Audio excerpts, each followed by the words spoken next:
the Trevor Jackson Podcast.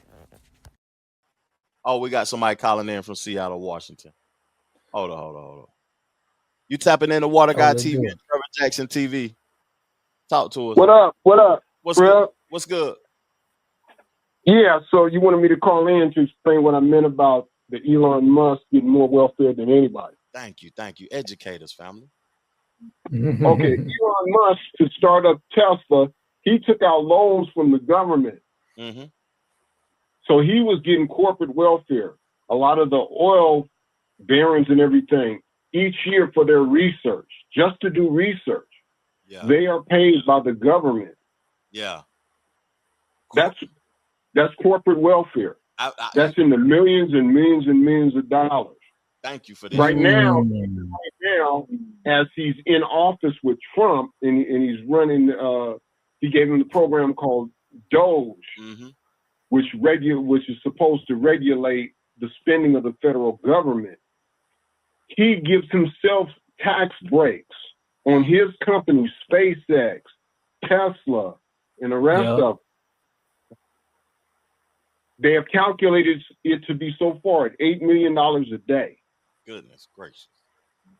He's not the only one. So that's what I meant by corporate welfare. He collects more welfare than anybody.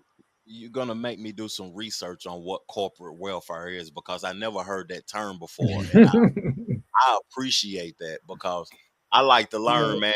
That's the reason why we do these shows, basically, because we want to bring the conversation to the people, but give our perspective, but help our team and our people that rock with us, educate us, and let everybody give their thoughts and perspectives. And I'm getting ready to do some research on that corporate welfare. Oh, yeah. Look that up. That's a common term that's been around for about over 10 years. Mm-hmm. So, about how these companies, they get paid by the government to do research, like oil companies. They consistently get money from the government to drill. And they don't need it. The banks, that when they do the banks and the bank buyouts and all of that, when Obama was in office, is that a form of corporate welfare? Yeah. When him and the Republicans and the Democrats signed off to save a lot of them guys from falling in, because they, you heard the term too big to fail. Mm-hmm. They believe that, companies like Arthur Anderson and stuff like that, if they fail, then the job market would just plunge and everything would go to shit. Yeah. But yeah, all of that is, all these guys get tax write-offs and everything like that. And you got to think, man, it's Elon. Nobody has ever done a job to where it's worth $1 billion. Mm-hmm. I've never seen that I've never seen that in my life. Maybe you fellas have seen $1 billion worth of work from one person. Nah, I haven't seen that. Me neither. So why does it happen? It's sort of corporate greed. Exactly. The way it's a structure. It's a way that they manipulate in the system to be able to obtain those finances. That's my assumption of it. I ain't saying I'm correct. Well, yeah, I would say you're correct. There's an important book people need to sit down and read, man. It's called The Corporate Manifesto by Karl Marx. Mm-hmm. He explains in graphic detail, man, of how the average worker is taken advantage of. He splits into two categories. We talked about class the last time I was on here. Mm-hmm. One class is called the bourgeoisie. Mm-hmm. The other class is called the proletariat. The bourgeoisie takes credit for other people's work. That's just a simplified way of breaking it down to how he explains it. Mm-hmm. And the proletariat does the work, but don't get paid for it. They pass their wages up to the upper class. And that's why a lot of right-wing people hate that book, because they don't want you to learn that. Even the Black Panthers pushed that book back in the 1960s. It was part of their reading courses. The Corporate Manifesto? Yep. Corporate Manifesto by Karl Marx. Is Karl Marx the person who created Marxism? Yes. So I don't know. I don't know about Marxism like that though, but can you give us like what is Marxism? Just like a short definition. I'm in the process of learning it. Okay. The short definition of Marxism is the understanding of how capitalism works. Okay.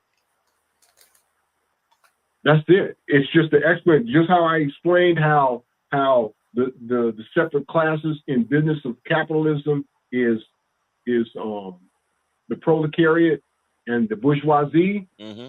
That's the basis. The bourgeoisie are the controllers of production. Mm. So, like for example, Water God can make a toaster, right? Mm-hmm. Right. And make some money selling it.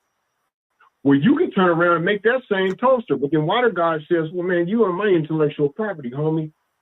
All toasters that are now made, even though you're a man and I'm a man, we can both make a toaster. Water God gonna get paid for the toaster off top for you making it. So that is capitalism. Right. The explanation of that is Marxism, to where Marxism tries to explain that we need to be more of a socialist country in which nobody really owns anything. We all are allotted a certain amount of resources so we can survive, instead of one person having all this money stacked sky high and all these other people are in debt, what they call zombie debt, like in Africa. Yeah. Right? You owe so much money, they'll never get out of it. So now they control your gold. Now they control your diamonds. Now they control your chocolate. Can I ask you all these kind of things? I appreciate your knowledge, and I like to learn. What is some socialist countries that's thriving in the world today, or is it any socialist countries? So when I was last here, I told you about Germany. Germany is one. Yeah. Understand the history of Germany. Germany was in debt. Why? Because they went to war and they lost. Now they're one of the most prosperous countries because they paid reparations to Israel, right? Yes. And they still make a profit. Why? Because they're a socialist country. Another one is Denmark. Another one is Switzerland. Switzerland, yeah. Educating the hell out of us today, because when I think about the countries that you're naming, ain't none of them people trying to run to America, to the capitalist system. Bingo. That part. That's a good one. Right. Yeah. Okay. I appreciate, man. Hey, you always that's crazy. You always calling in, giving game, man. I'm very thankful for your perspective. I appreciate you, John. For real. No problem. That was a good one there, man. I like y'all. We're gonna have to do a show on that. Yeah. We're gonna have to do one on that, fam. Yeah. Oh yeah. I'm with it. Thank you so much, my brother. Have a blessed night. The Jackson Podcast.